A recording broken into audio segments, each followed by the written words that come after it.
تو روشن دلائل پیغمبر لے کے آئے. تو پھر ہمیشہ کافروں کی روش کیا ہوئی؟ فقالوا ابشر یہدوننا، کیا انسان ہمیں ہدایت دیں گے؟ فکفروا، تو انہوں نے کفر کر دیا.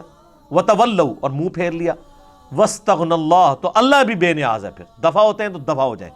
واللہ غنی حمید، اللہ تعالیٰ بے نیاز ہے اور الحمید ہے، اپنی ذات میں خود ستودہ صفات ہے. اللہ کی کوئی تعریف کرے یا نہ کرے اس کو ضرورت ہی نہیں ہے، وہ اپنی ذات میں خود ستودہ صفات ہے، وہ محتاج نہیں کسی کی تعریف کا. یہ بڑی امپورٹنٹ آیت ہے کہ کافروں نے اس بنیاد پہ پیغمبروں کا انکار کیا کہ انسان ہمیں ہدایت دیں گے. سورۃ الانعام میں، باقی صورتوں میں، سورہ بنی اسرائیل کے اندر ڈیٹیل کے ساتھ آتا ہے. یعنی کافر کہتے تھے کہ فرشتہ کوئی نازل ہونا آسمان سے، وہ ہمیں بتائے. پھر اللہ تعالیٰ نے سورہ بنی اسرائیل میں فرمایا کہ اگر زمین کے اوپر فرشتے آباد ہوتے تو اللہ تعالیٰ فرشتوں میں کوئی پیغمبر بناتا. اب انسان ہے تو انسانوں میں سے پیغمبر آئے گا. اور میں آپ کو وثوق سے کہتا ہوں، اگر کوئی فرشتہ پیغمبر بن کے آتا نا تو انہوں نے کہنا تھا یہ فرشتے کے پیغمبر ہونے کا ہمیں کیا فائدہ ہے؟ اس کو کیا پتا کہ جب غم ہوتا ہے تو آنکھوں میں آنسو کیا آتے ہیں، جب بھوک لگی ہوئی ہو تو انسان اپنا دین کیوں چھوڑ دیتا ہے، اس کو تو بھوک بھی نہیں لگتی. وہی گل آٹا گوندنے ہلدی کیوں ہے؟ یعنی لیم ایکسکیوز ہی تو بندہ ڈیوائز کر دیتا ہے نا. آٹا گوندنے کے لیے ہلنا تو پڑے گا نا. تو آئیڈیل تو ماڈل یہی تھا کہ انسان ہی رول ماڈل بنتے، اسی لیے انسانوں میں اللہ تعالیٰ نے پیغمبروں کو بھیجا. تو اللہ فرماتا ہے یہ ان کا ایک بہانہ ہوتا تھا کہ ایک انسان ہے یہ ہمیں ہدایت دے گا. فکفروا، تو انکار کر دیتے تھے. اس سے یہ بات پتہ چلی کہ اتنی بات تو کافروں کو بھی سمجھ تھی کہ پیغمبر انسان ہے، جو آج ہمیں مسلمانوں کو سمجھانی پڑتی ہے. حالانکہ اس آیت کے جواب میں یہ ہونا چاہیے تھا کہ اللہ تعالیٰ کہتا کہ کتنے پاگل تھے، ان کو نظر نہیں آتا تھا یہ تو فرشتے تھے جو پیغمبر تھے، انسان تو ہے ہی نہیں تھے. لیکن اللہ نے ان کی بات کو انڈورس کیا کہ یہ ان کا دعویٰ تو صحیح ہے کہ انسان آئے ہیں، لیکن اس کی ریزن سورہ بنی اسرائیل میں بتائی، اس لیے کہ زمین پہ انسان آباد ہیں، اس لیے انسانوں میں سے پیغمبر آئے گا. اور اس میں الفاظ ہیں اگر فرشتے آباد ہوتے تو فرشتوں میں پیغمبر آتا.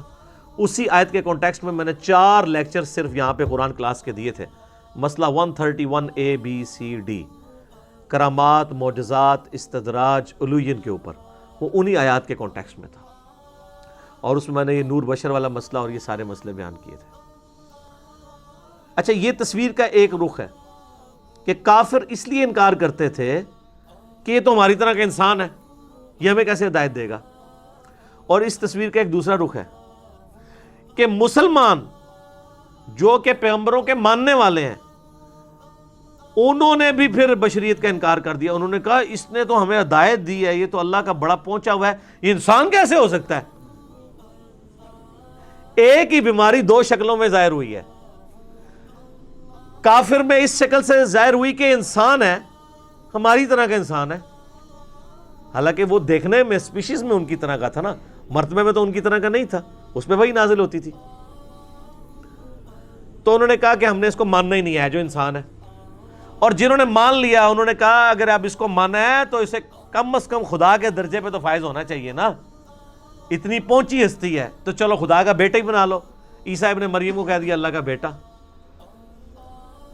اور اسی کی بگڑی ہوئی شکل پھر ہمارے مسلمانوں کے اندر بھی آنا شروع ہو گئی. اور انہوں نے کہا کہ بھئی نبی علیہ السلام انسان تو خاکی مخلوق ہے، نبی کو اگر ہم انسان مان لیں گے تو نبی کی توہین ہو جائے گی، تو نبی کو نور ماننا چاہیے. حالانکہ ان کو پتہ ہی نہیں ہے کہ انسان جو ہے وہ فرشتے سے بھی افضل ہے. نبی علیہ السلام کی افضلیت نور ہونے میں نہیں ہے، بشر ہونے میں ہے. قرآن پاک میں اللہ تعالیٰ فرماتا ہے نا سورہ حجر کے اندر کہ انسانوں کو ہم نے مٹی سے پیدا کیا اور جنات کو آگ کے ساتھ پیدا کیا.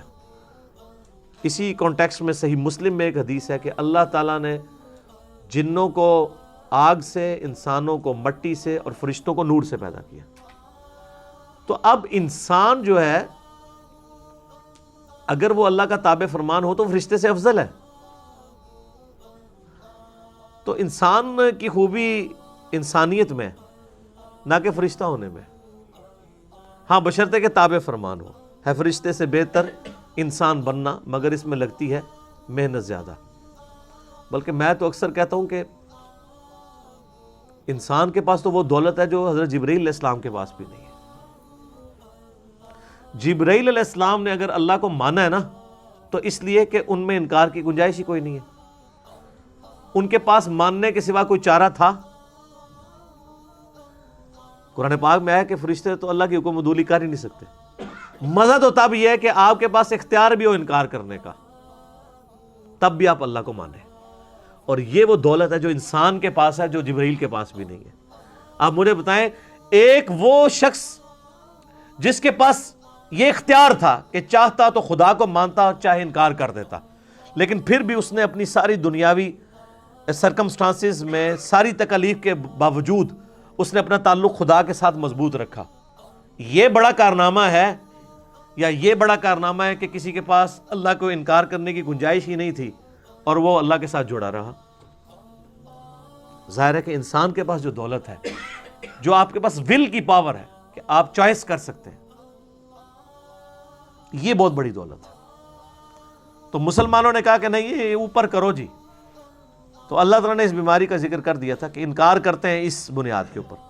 تو اس سے یہ بات پتہ چلی کہ کافروں نے پیغمبروں کا انکار کیا ان کی بشریت کی وجہ سے، اور مسلمانوں نے پیغمبروں کی بشریت کا انکار کیا ان کے پیغمبر ہونے کی وجہ سے۔ دیکھا، ایک ہی بیماری کی دو شکلیں۔ اچھا، آدھی بات کافروں کی صحیح تھی، آدھی بات مسلمانوں کی صحیح۔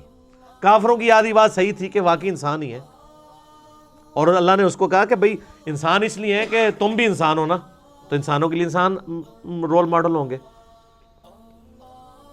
مسلمانوں کی بھی آدھی بات صحیح ہے کہ انہوں نے ان کو پیغمبر مانا، لیکن آدھی بات پھر مسلمانوں میں غلط آ گئی کہ یہ پیغمبر ہے تو اب اس کو کم از کم خدا کے درجے تک تو کم از کم لے کے جاؤ، یا اس سے تھوڑا نیچے ہی رکھو، بس اتنا فرق کر دو کہ اللہ کا ذاتی ہے، اس کا عطائی ہے، وہ خالق ہے، یہ مخلوق ہے۔